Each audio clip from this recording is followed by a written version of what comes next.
finding it, though. That's not the hard part. It's letting go. It's letting go. It's letting go. It's letting go. It's letting go.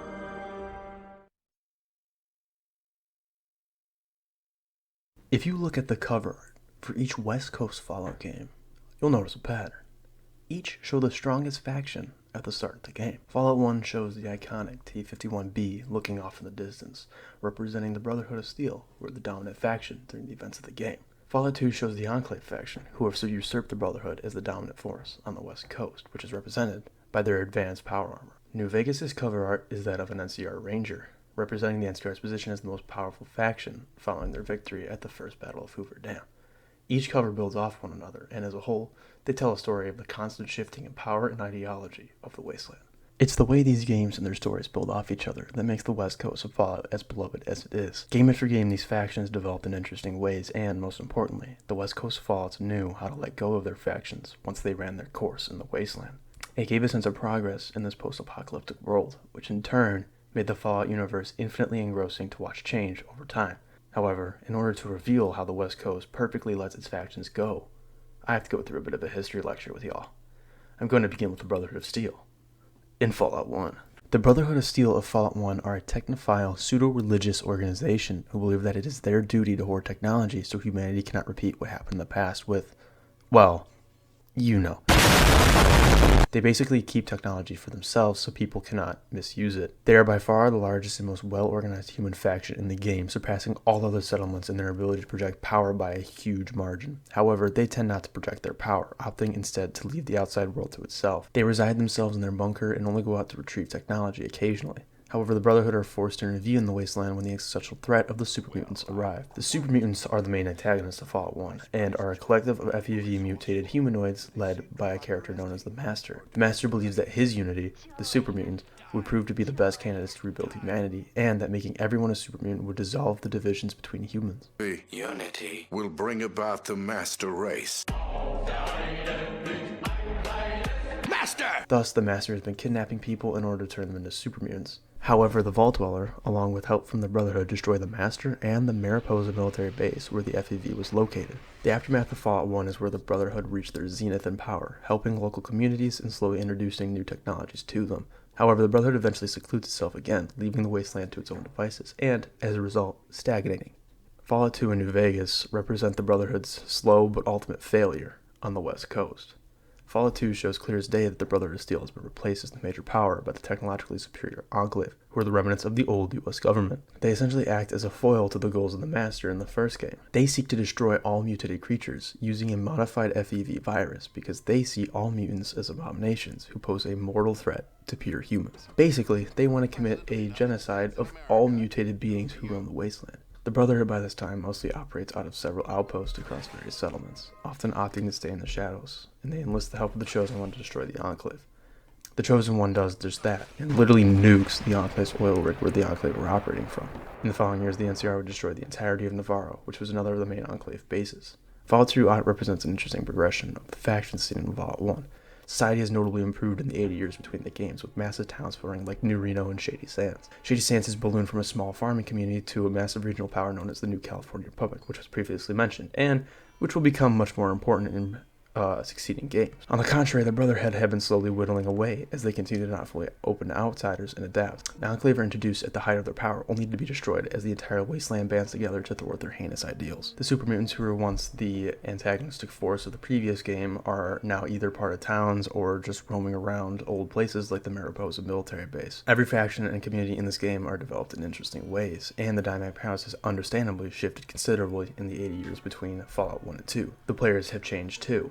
This developing of factions only continue in New Vegas. New Vegas takes place 40 years after Fallout 2. By this time, the Enclave has been completely wiped out by the NCR and the Brotherhood of Steel, and all that remains are remnants of the past. Many of these Enclave remnants have been integrated into society and actually didn't believe in what the Enclave stood for initially, except for fucking O'Brien. The super mutants have done the same as the Enclave, and many have integrated into society. However, the mutants have also created their own towns, one being a lot more peaceful than the other. There's also an interesting development with the super mutants, where the Nightkin's extensive use of stealth boys have rendered many schizophrenic and mad, which is why they attack people. However, possibly the most important development is the Brotherhood of Steel. The Brotherhood of Steel has moved from being stagnant in Fallout 2 to being in complete decline. After the destruction of the Enclave, the Brotherhood of Steel and the NCR entered into a decades-long war with each other, because the Brotherhood refused to share any of the Enclave's technology with them, and it did not end well for the Brotherhood. The NCR, for all of its faults, is an absolute monolith, and completely overwhelmed the Brotherhood in sheer numbers and manpower. The NCR established complete dominance in California, and a shaky foothold in the Mojave, which is reflected in the cover art. However, the Brotherhood had been reduced to hiding in bunkers with almost no contact with the outside world for fear of destruction. Though still powerful, the Mojave chapter of the Brotherhood is nothing in comparison to what it once was. The Brotherhood of Fallout New Vegas is facing an existential crisis, and the quest related to Veronica, a free-roaming scribe of the Brotherhood, deal with this crisis. This version of the Brotherhood, even when confronted with technologies that could destroy them, don't budge from their ideals because they are incapable of doing so. They refuse, despite Veronica's pleas, to open to outsiders, even knowing that they are doomed if they don't. Most of the endings of New Vegas lead to the destruction of this chapter of the Brotherhood of Steel.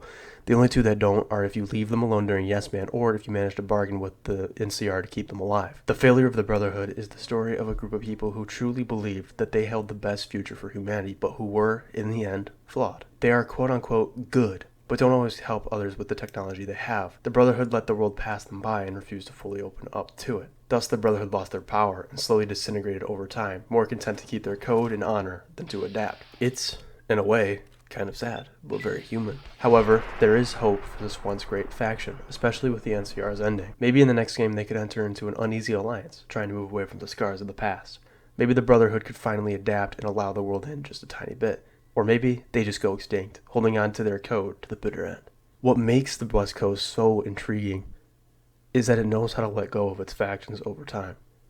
The three main factions of the old games, Super Mutants, Enclave, and Brotherhood, hardly play a role in New Vegas. Because, just like in real life, power shifts from hand to hand, and ideologies change. The whole theme of Fallout, war never changes. It doesn't. It's always destructive. But the people do, the ideas do, the weapons do, etc., etc. By switching out the factions for other ones, Fallout truly embodies the theme that war never changes. The players change, but it's always about resources, and it is always destructive. It never changes from the core concept. On a shallower level, by switching out the factions and letting some die, it keeps the wasteland ever interesting, because you don't know who will succeed and who will fail, which faction will gain the most power, and which will die by the wayside. This isn't to say that the factions should never come back, however. The Enclave, the Brotherhood, and the Super Mutants all have well-written stories because they come back. And honestly, I think there is a lot of potential in having these factions in future games and developing them in other ways. However, if there's so much potential in having them in future games, why do I sigh whenever I see either of these three factions? Why do I now not want to see the Brotherhood, the Super Mutants, or the Enclave appear in future Fallout releases? Well, the quick answer: oversaturation with no or abysmal development. The long answer begins with Fallout 3, and Fallout's inability to let go of its factions. Fallout 3 takes place in Washington, D.C., which is over 2,000 freedom units, or, if you ain't a patriot, over 3,200 kilometers from California, which is where Fallout 1 and 2 take place, and close to where New Vegas takes place. Thus, there are basically infinite possibilities of what could be there. There could be any assortment of new factions or creatures. So what are the main factions of Fallout 3? The Brotherhood of Steel and the Enclave. Oh. Any other major factions present in the game? Nope. Okay. What creatures we got here? We have Super mutants? I thought Mariposa was supposed to be unique in the fact that it had FEV, but now there's a vault with it? I mean, it's not impossible, but wouldn't it be more interesting to have an entirely new creature 2,000 miles away from the Mariposa base? I know it might be said in the defense of Fallout 3 that it was made by Bethesda and not Interplay, and that they wanted to bring in familiar creatures and factions because they were already established in lore, and Bethesda didn't want to rock the boat too much on their first go of it. Sure, that explains why they weren't risky with the factions in the game, but it doesn't make the decision any less disappointing. But keeping the exact same creatures and factions that Fallout 3 did bottlenecks the developers because now they have to have the Brotherhood and Enclave on the East Coast. However, it has to be said that this isn't necessarily a bad decision. If these groups, the Super Mutants, Enclave, and Brotherhood, got developed in interesting ways, their inclusion could be excused or even praised. That's the issue, though. None of these groups gets any development in Fallout 3. Or good development. I'll start with the Super Mutants, though. The Super Mutants in this game are nothing more than bloodthirsty raiders tinted green and muscular. There is some motivation behind their actions, as they are trying to make more mutants and are searching for more FEV in DC due to their depletion of the virus. However, this feels more like a ripoff of Fallout 1 without the depth the Master gave the super mutants. You can only talk to like 2 mutants in the game, with one of them being Fox, and Fox was actually imprisoned by the other mutants because he was intelligent, meaning that the mutants are just a collection of moronic idiots who can't be reasoned with and can only be killed. There is no discussing their views on the world like New Vegas. There is only point and shoot. I know I'm being a little unfair and there's some depth given in the mutants in Fallout 3, but it doesn't change the fact that A, it's a stretch for them to even be there, B, it comes across as lazy reuse of old creatures, and C, the super mutants are downgraded from an interesting faction on the West Coast to just another thing to shoot. I will give Fallout 3 this though, they do have an overarching goal in the game, which is better than Fallout 4. However, that doesn't change the fact that the super mutants in Fallout 3 aren't interesting anymore. But let's move to the Enclave. Now, there is an understandable reason why there would be the Enclave in Washington, D.C. It's the capital of the old U.S. government. I'm still not 100% in love with the decision, but it makes more sense than the Brotherhood or the super mutants. The real question, though, is whether the Enclave is handled well. Nope. The Enclave are just the bad guys, and there is no way to join them or even theoretically support them unironically. They have the same motivations as the West Coast, with them wanting to kill all mutated humans. Or do they? Colonel Autumn is described as disagreeing with Eden, the president of the Enclave, when John Henry Eden proposed the idea to kill all mutants to him. What does Colonel Autumn want to do with the water purifier at the end of the game, then? I don't know. He just says that he wants to give water to the people, which is good. Huh? And I looked it up on the wiki what his motivations were, and it just says that he wants to rebuild America with the Enclave at the center. It's a vague motivation, and in the end it doesn't really matter because at the end of the game you either kill him or let him go. Either way, he becomes irrelevant afterwards. Thus, the Enclave has really weird motivations that aren't defined or even understandable. Eden wants to kill a mutant, but Autumn wants to give the people water. Autumn doesn't seem too unreasonable, but there's no way to talk to him or help him activate the purifier because the Enclave is deemed by the story as evil. Fallout 3 was the opportunity to progress this faction, but it didn't. What if, after the destruction of the oil rig in Navarro, the Enclave had a change of heart and changes their ideals? What if the new direction was represented by Autumn and the old direction was represented by Eden? What if the player could tip the scale in one person's direction to influence the faction in either way? Just do something to develop this faction if you're dead set on bringing them back. As is, the Enclave's motivations are ill-defined, and they, much like the super mutants, become another group to shoot. It also doesn't help that there's no interesting moral quandary between the Enclave and the Brotherhood. It's just black and white, respectively. Bad and good. Nothing to really chew on. Speaking of the Brotherhood in this game are really fucking boring. They're the good guys now, and actively try to help the Wasteland by resisting the morally repugnant super mutants and Enclave. I don't think changing the Brotherhood is a bad thing, and in fact, I think it could be quite interesting. This Brotherhood chapter is completely removed from the West Coast, so it makes sense for them to develop their own ideas about the Brotherhood's mission in the Wasteland. Like in real life, people can come up with different interpretations of the same belief system. Making the Brotherhood more open to Wastelanders could be an intriguing development, especially if that change were based off the East Coast seeing the failures of the West Coast Brotherhood chapters.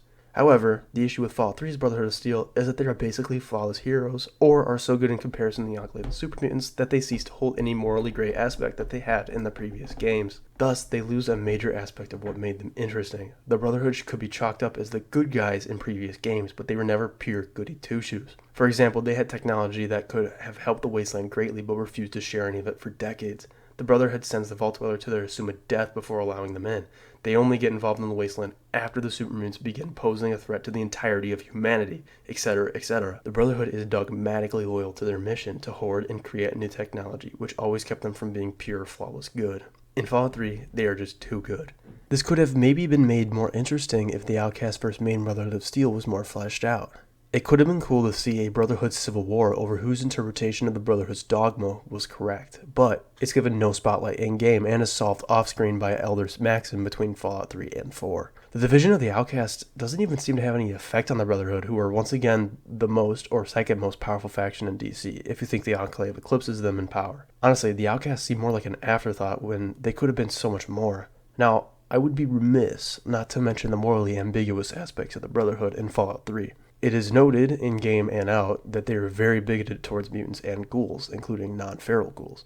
I think it's mentioned that the Brotherhood shot at ghouls trying to enter the underworld in DC, which is an interesting flaw of this chapter of the Brotherhood. However, it's never given a spotlight in the game and is barely mentioned. I truly believe that there could have been amazing development for the Brotherhood of Steel with the ideas Bethesda brought to the table, reconciling the Outcast and seeing racism, ghoulism, I guess it would be racism. Seeing the racism of the Brotherhood on full display could have been interesting. As is, though, the Brotherhood come off as the perfect good guys, trying to slay the evil Enclave and super mutant forces and give the people water. And my reasoning for why this was done to, like, mute the Brotherhood's, like, less savory aspect was because this is the only faction you can join in-game. And I think Bethesda really wanted it to be the good guys, because you don't want to be with the bad guys, right, for the main quest. So I think that's why the Brotherhood is as good as they are, which is incredibly disappointing. Bringing the Brotherhood, the Enclave, and the super mutants along with other creatures like rat scorpions and deathclaws stretches the believability of this world. It makes the world feel small and limited in scope. Why would two desert creatures be in a swamp like DC? It's not impossible for them to adapt to the environment, but it completely destroys the suspension of disbelief, because it's weird to see them in this place where they definitely should not be. I know they're iconic to the series, and I get why Bethesda would want to have them in their first title. However, I think Fallout 3 is worse because it brought so much from Fallout 2 to a completely new side of the wasteland. If it brought only a few select factions and creatures from the previous game and created new ideas to boot, then I think I wouldn't be here making this video. However, nearly everything in the base game of Fallout 3, minus the locations, are copy and pasted from Fallout 2. Fallout 3 couldn't let go of the iconic images of Fallout like super mutants, the Brotherhood, and the Enclave. If you're going to stretch the lore and believability of this world to have them 2,000 miles away from where they originate, then you have to develop them in interesting ways to justify it. But Fallout 3 doesn't develop them in interesting ways. The super mutants are Green Raiders, the Enclave are bad, again, and the Brotherhood are good. Fallout 3 was a chance to build something new, but it couldn't let go. As a result, the game is worse for it. I'm not saying that the Brotherhood and the Enclave shouldn't have ever appeared on the East Coast, but having all of them there is a bit too much for me. Fallout 3 began the trend of West Coast elements being spread all across the East Coast, but it was later releases that solidifies Fallout's inability to let go of these old ideas. Speaking of later releases, we have Fallout 4. Fallout 4, to its credit, does create 3 new major factions with the Railroad, Institute, and Minutemen, and whether these new additions are a plus, another settlement has sent word that they need our help. I'll leave to your judgment. However, this is a good development overall, and it finally gives us something on the East Coast that isn't the same as the West Coast, giving new opportunities to explore the Fallout universe. Also, this game has no NPCs related to the Enclave in any way, which is great, and they just added the Enclave into the game via the next-gen update. Fallout. Bethesda, we were so close to letting the Enclave go, and now they're just back again. They don't have any development. You can't even talk to them, and they're just more enemies to gun down to get the Tesla cannon. This edition of the game does nothing, and is just a free Creation Club quest. I'm just going to forget that the Enclave even made an appearance in Fallout 4 at this point. The Super Mutants also get a similar treatment to the Enclave. They're nothing but stupid, green, and big raiders. You can only talk to one Super Mutant named Strong, and that's it. I honestly believe that if you took the Super Mutants out of Fallout 4, it would be better, if not better, completely unchanged. Their inclusion in the Commonwealth doesn't even make sense from a logical standpoint, because there's no reason the mutants should still be alive and in such massive numbers by the time the game takes place. In Fallout 3, it made sense why there would be so many super mutants, as they had access to FEV and were continuously making more of themselves. Super mutants are famously sterile, so they can't reproduce, which is why it makes no sense why there are so many in Fallout 4. These mutants have no access to FEV, as the main supply is deep in the Institute, so they have no way of making more super mutants. It's a stretch to even have the FEV in a third unique location, and the sheer amount of mutants makes no sense when given even minimal thought. It takes so much to bring them back. And for what? The super mutants are stale and bland, and they don't have a single goal within the game like they did in Fallout 3. They just want to murder people and eat them. Ugh.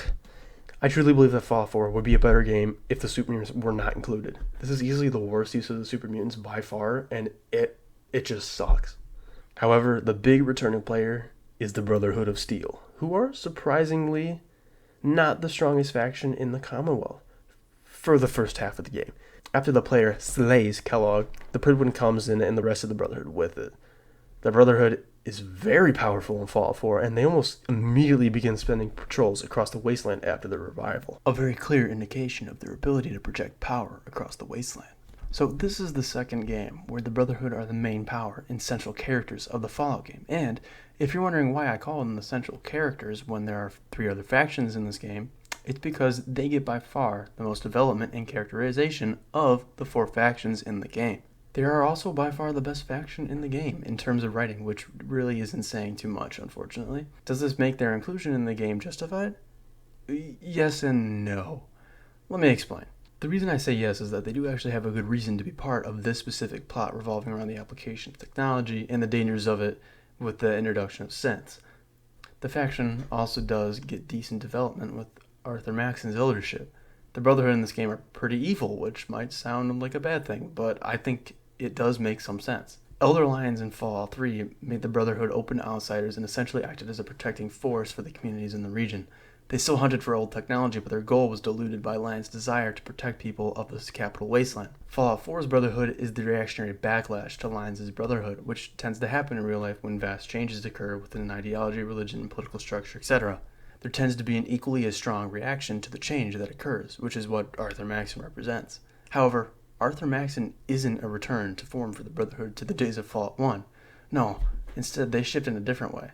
Instead of being technophiles as they were in Fallout 1, they actually act more like technophobes in Fallout 4. Instead of seeing synths as a new opportunity to develop and a new technology they'd want to acquire, the Brotherhood solely seeks to destroy the synths because they fear them that much. To the Brotherhood, or at least Maxon, regardless of the synths having sentience, they are not human beings, but machines that are as dangerous as the atom bomb. The Brotherhood sees the synths as history repeating itself over again with mankind, this time in the form of the Institute, again playing God, and the outcome being the end of humanity. Maxon himself goes so far as to say that flesh and machine should never mix whatsoever, cementing his utter distrust and fear of synthetic humans. Maxon's views synths is wrong, because several times we see synths acting with free will in-game, but is also morally correct, because we do see the destruction that synths can bring in the game. Overall, Maxon is morally in the wrong for not seeing synths as humans because they are humans, which is proven through characters like Dance. But you always understand why Maxon feels the way he does, which keeps him and the Brotherhood within a morally gray area. Maxon truly believes that he has humanity's best interest in mind, and has an understandable ideology, which is awesome. The Brotherhood's opinions towards ghouls and super mutants have also changed in this game as well. The Brotherhood sees super mutants and ghouls as disgusting abominations that have to be eradicated, which builds off Fallout 3's mentions of this chapter's bigotry towards those groups. I do wish, with super mutants in particular, that there were more peaceful mutants to make me really care about the Brotherhood's disdain for this group. Honestly, the Brotherhood is completely in the right to feel this way about super mutants, as the mutants are completely hostile on the East Coast, so a layer of depth is removed because of Bethesda's handling of mutants. There's no reason not to kill them because they are all evil and hostile. Overall, though, I think the Brotherhood is decently written in this game, which is great to see. They do veer into being a bit too evil for my liking, however, but it's not too bad. The Brotherhood is definitely more black than white in Fallout 4, let's just say. It's weird because Fallout 4's Brotherhood of Steel reads almost as a misinterpretation of the Brotherhood's mission by Arthur Maxon, which actually works for me because, again, like in real life, people can misinterpret belief systems. So I do think this game justifies bringing the Brotherhood back into this title with decent, if flawed, development, which might make it seem like I think the Brotherhood should have been in the game. But no, I don't think they should be in Fallout 4. There are two reasons I think the Brotherhood should have been left out of Fallout 4. One, hindsight. This is probably unfair, but in hindsight, this is the second of 4 Fallout installments which feature the Brotherhood of Steel at the center of the game, which I'll get into later, but is just so boring, as it makes each installment the Brotherhood show again and again. Second is wasted development. The Minutemen, Railroad, and Institute are unbearable in this game because they are each so poorly developed. The Minutemen are pure good guys, whose leader is agonizing to interact with. There is no nuance to the Minutemen or their history in universe, so I do not care about them whatsoever. The Railroad are super secret spies who have arrows pointing to their bases and a massive red line leading people to their base and a passcode a 5-year-old could guess. Their only goal is freeing synths because slavery is bad. They have no plans for the future of the Commonwealth or how synths would integrate into society when everyone hates them. I cannot think of a reason to support their faction. The Institute is pure evil. They send synths into communities to destroy them or disrupt them, whether intentionally or not. They wrecked the Commonwealth's attempt at governance. They created super mutants for no reason and sent them to the Commonwealth, where they terrorized everyone, then proceeded to not try and develop a cure. They could have helped the Commonwealth with their technology, but don't, because they just don't care. They view synths as machines despite them having sentience, and I could go on. The Institute is pure evil, and unlike the Brotherhood or Kaiser's Legion, you cannot justify any of their actions. Thus, they're unengaging. Every new faction in this game is horribly developed and has awful writing, except the Brotherhood. The time and resources given to the Brotherhood should have been used on the new factions to give them better writing. The whole synth conflict in Fallout 4 could have been a Blade Runner, but instead, we got Fallout 4. A game with a story that is mediocre at best. The Brotherhood is decently handled in this game, but their inclusion dilutes other factions. This should have just been a new Commonwealth struggle, but the Brotherhood just had to be here. At least they are well handled, which cannot be said about the Super Mutants and Enclave, which absolutely should not be here. Oh well, at least Fallout 4 tried to bring new ideas to the table. So, this is the second game where the Brotherhood are the main characters. You know, I'm getting a little tired of this one faction. Hopefully the next game gives us something new. Oh, fuck me. Full disclosure, I have not played Fallout 76 since 2019. There is no reason the Brotherhood should be in Fallout 76 in the year 2106. I do not care what the lore they made up is. They should not be here. They are again the main faction, and I just want something else. Coke tastes great, but after I've had 20, I just want a new taste in my mouth. That's all I'm going to say. The Super Mutants are back. Again. They also probably shouldn't be here. This is the 4th unique deposit of FEV. So I guess Mariposa wasn't that special because they were handing this thing out like crack in the 80s. I haven't played the game in forever, but I guarantee you can't talk to any of the mutants and you can only kill them. Again, I heard the Enclave was here and that you can actually join them, which is great. I still think having a new faction would be more interesting, but hey, at least you can join them. I'm not really qualified to talk about this game, sorry. I heard the Brotherhood actually has a good story, which is cool.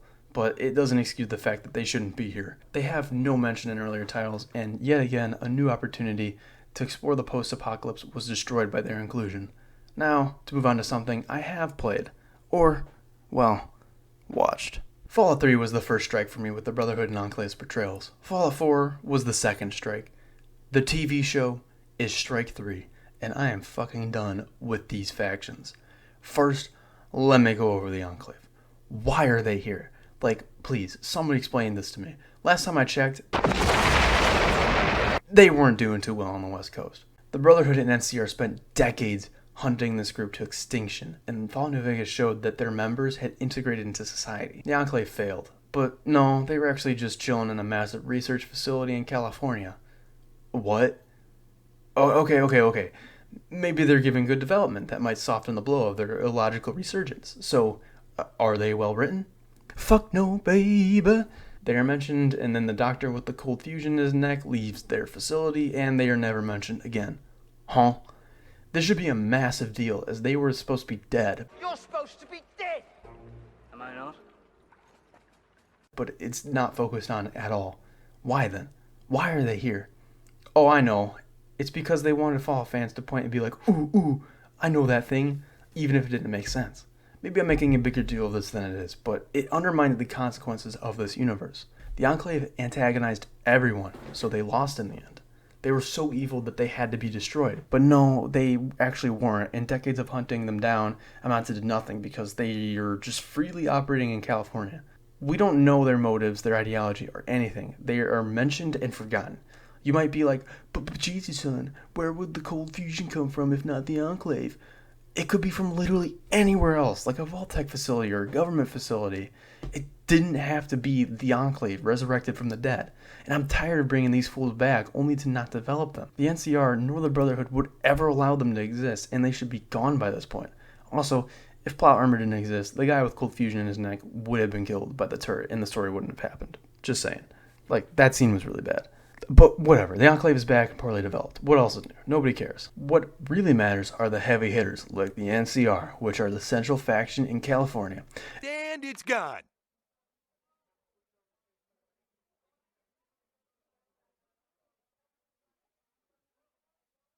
What? The Brotherhood are now back in full action with the new California Republic being reduced to one singular settlement. How in 15 years did the power dynamic shift so greatly? Well, I'll tell you. The NCR got nuked. Okay, there's a lot wrong with this and how it is handled. First, how does Hank, who is a middle manager in Vault-Tec, get access to a nuclear bomb? They do not say. Now, this is pretty damn important information, as this is a major event in the Fallout canon, and it is not elaborated on at all. It's the same sort of writing as somehow Palpatine returned. Somehow, Hank nuked Shady Sand. They want you to focus on the what, not the how, but the how is kind of important. Does Vault-Tec have a nuclear weapons stockpile Hank could access? Probably not, as the US government wouldn't be stupid enough to hand nuclear bombs to a corporation. And, if they are, then holy shit, they are morons. Did Hank go through the divide where there were a shit ton of nukes left? Probably not, as there is no way that Hank, a pampered pre-war vault dweller, could survive the divide, a place that even gives the Giga Chad OP courier a hard time. Like, this dude would have to survive Deathclaws and tunnelers to get to those nukes. He'd also have to access the nukes somehow, which assumes that there are ED robots left after the courier in Ulysses blows the place up. So, I guess it is possible, but very unlikely. Could he have rigged a nuclear reactor in Shady Sands to explode? Because it is mentioned that he has a high science skill. Maybe. But he would also risk blowing his ass up if he messed up the reactor. Also, there is no mention of a nuclear reactor in Shady Sands, to my knowledge. The show also mentions, some weird, mysterious benefactor that Hank is heading to at the end of the season, like the master of the vaults or whatever. So maybe that's how. And this could be fixed in future seasons, but I don't know. It's really weird to bring this in and then never explain it. Like, bruh.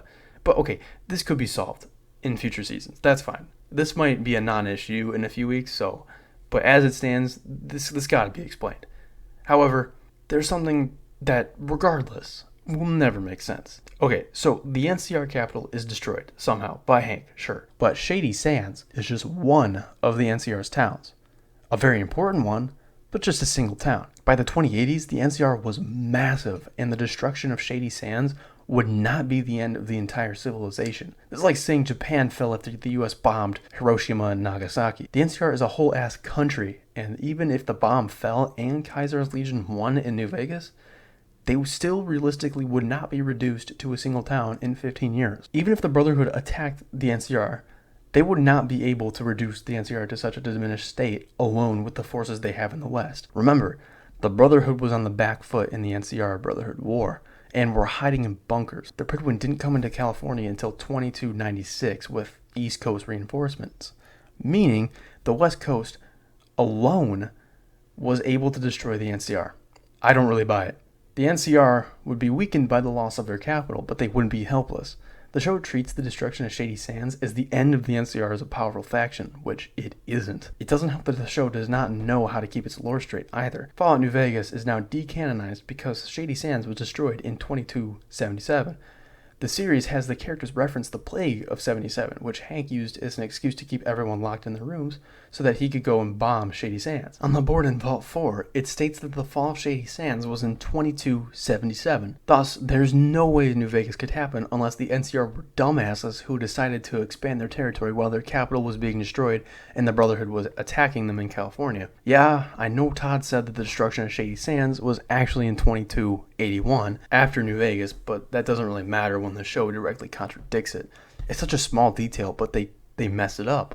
Like, bruh, come on. So not only does the destruction of Shady Sands break previous lore, it makes what should be a very drawn-out conflict between the NCR and the Brotherhood into a completely one-sided destruction of the last remnants of the NCR, so the NCR can be done with. The most powerful faction the Wasteland has ever seen is destroyed in less than 20 years. An interesting, deeply corrupt, flawed, but well-meaning faction with over 100 years of history is destroyed off-screen, going from their height of power to a complete destruction in less time than I've been alive. Despite what I've said, I don't actually think the NCR is completely gone, but the end of the first season definitely feels like the destruction of the NCR as a unified force, which is jarring and feels rushed as hell. Also, why the fuck are the survivors of the NCR in a cult now? Like, what the fuck? These aren't backwoods savages. Also, as a brief aside, I think it's funny how Lee Moldaver survived 2 nukes in her lifetime and managed to survive 200 years, and neither are explained in any way. Anyway, the NCR's decline is rushed, isn't explained, is illogical, and that's without even going into the reason it declined being based on the absolutely batshit motivations of Hank McClane. The NCR gets swept out of the way so hard so the show can focus on the Brotherhood and Vault-Tec, oddly enough. I really want to get into Hank and Vault-Tec, but I'm going to do that in another video. For this video, I'm going to stick with the Brotherhood and, the letting go portion. The Brotherhood gets a huge portion of the screen time in the show because if it's a Fallout, installment, the Brotherhood are going to get the spotlight. Now, this could definitely get better with more seasons, but with only season 1 being out, I do not like how the Brotherhood is included in the show. They are evil and strangely want to conquer the wasteland. The elder of this Brotherhood, whose name I forgot, even says that the Brotherhood once ruled the wastes, and they shall do it again, with him as the leader and Maximus as his right-hand man. No. This is straight wrong. It's explicitly stated in Fallout 1 that the Brotherhood stayed out of the power structure, and in no games do we see the Brotherhood ruling over people and taking over territory in towns like the Brotherhood in the show does when it takes over Philly. This isn't even a misinterpretation of the Brotherhood's ideology like Fallout 4. It's straight up not the Brotherhood anymore. The Brotherhood has been bent so far they don't even resemble anything of what they once were. And the High Elder here not knowing his own history is really off. They're also too evil in the show. The Ghoul states that the Brotherhood will kill everyone in the NCR's last town, regardless of if they are a civilian or not. At the end, Lee Muldaver ominously says, "What do you think the Brotherhood will do with infinite power?" implying that the Brotherhood will use cold fusion for their nefarious deeds. These dudes straight gonna steal power from the people so they can be on top. There's no discussion to be had about whether these people hold the best hope for humanity's future, because they don't anymore. The Elder's motivation is just him wanting more power for the Brotherhood, and, by extension, himself, because power is taken, not given, according to him. Thus, he seeks to take power. Essentially, he is just power hungry, which is not exactly an interesting motivation. I want to briefly compare the High Elder of the Brotherhood to Kaiser at Fallout New Vegas, because both are technically evil characters, from a morality standpoint. At least, I would say so. Kaiser is pretty objectively an evil character, and his faction is too. He leads a brutal, totalitarian regime which crucifies, maims, butchers, and commits mass murders on the regular to instill fear in their citizens and enemies to maintain peace and order. Pretty clear indications that this faction is morally abhorrent, but no one calls Kaiser's Legion a poorly written or cartoonishly evil faction. Kaiser himself is the reason this faction is as well written as it is. Kaiser believes wholeheartedly that he is humanity's best hope. He thinks that civilization was essentially reset by the bombs, so society has to start from scratch. What better civilization to start from scratch than one of the most successful ancient societies the Earth has ever seen? Rome. To Rome's credit, it did last for 1,000 years, or, if you're a legend and consider Constantinople the end of the empire, it lasted for 2,000 years. Thus, Kaiser has a good reason to emulate such an archaic society, because of its longevity. Throughout the game, the player is shown how much of a well-oiled machine Kaiser's Legion is, standing in sharp contrast to the inefficient NCR. Caesar's territory is safer than the NCR's too, because they are able to protect their citizens so well, and his method of destroying cultures, while cruel, ensures a unified society solely loyal to Caesar himself. Caesar's society, on paper, seems like a massive upgrade to the likes of the NCR. Caesar makes a poignant criticism of the NCR and liberal democracy as a whole. He points out how their so-called republic has acted more like a hereditary monarchy throughout its history, and is more at the hand of strongmen like Kimball than at the mercy of its citizens. Kaiser makes a very thorough case for why he's the best option for humanity, and at first glance it's easy to buy into his pitch. The ends could justify the means, so to speak, but the best part about Caesar and his legion is that they're flawed. Caesar, or Edward Sallow, is just some douchebag who picked up a history book and found some Rome-themed sports gear from his school. A man who uses Hegelian dialectics to justify his conflict with the NCR, but is oblivious to the fact that he has built a society doomed to fail regardless of the outcome of that conflict. Edward Sallow built a society where everyone is loyal purely to the state, and Edward is the state. Edward is a great leader, one of a kind in fact, but he is immortal like us all. His death is the end of the Legion, as he is the one keeping it together, and if you know anything about Legate Linnaeus, who is his successor, he is no Caesar. Even if Caesar lives long enough to conquer all of the NCR, once the war is over, once there are no more tribes to conquer, the Legion will die. The Legion is a society built on war, and once there is no conflict, they will have nowhere to turn except themselves. Even though this faction is doomed to fail, I can understand why people in-game would believe in Edward Sallow's Legion. I can understand why somebody playing the game could see Caesar's Legion as the best faction, especially when the competition is the NCR, House, and literal anarchy. Caesar is evil, but Caesar never sees himself as such. To him, the ends justify the means, and that is why he is compelling and morally gray.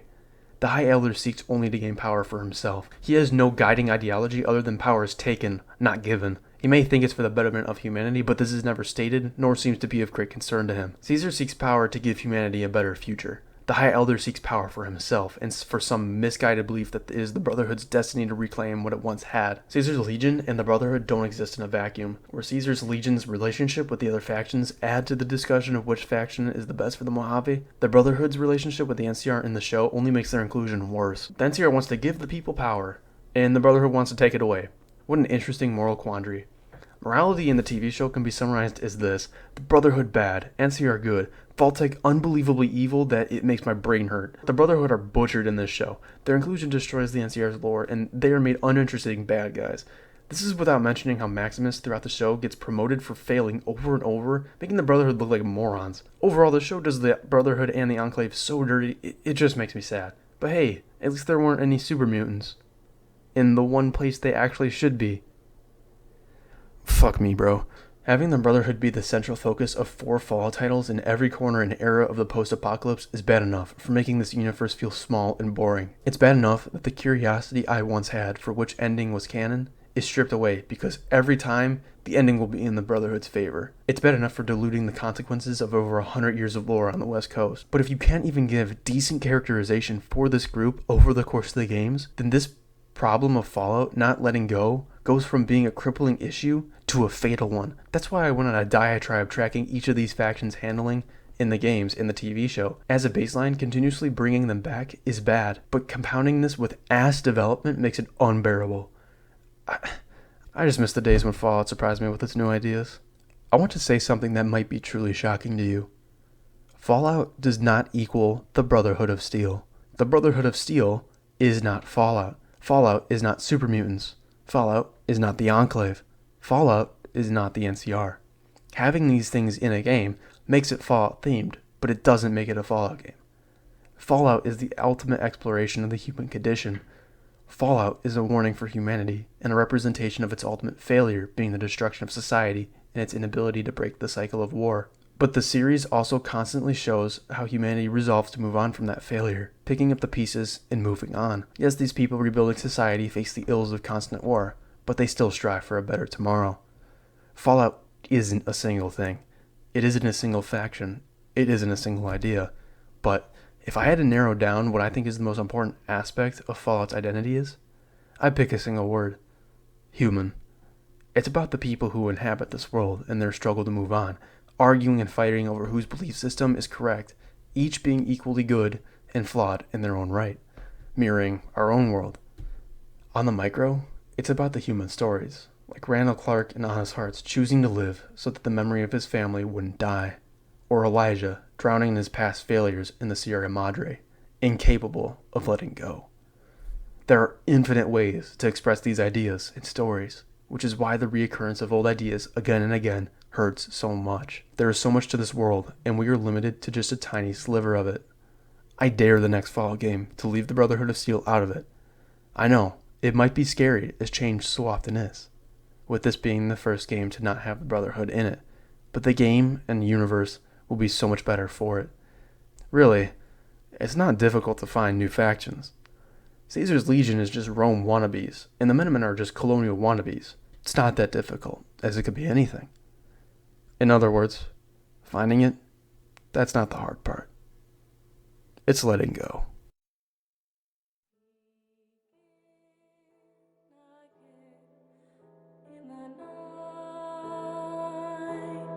Let's sway again tonight.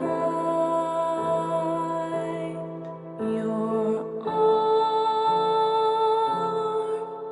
on my shoulder, your cheek against mine. Where can we go? When will we find that we know?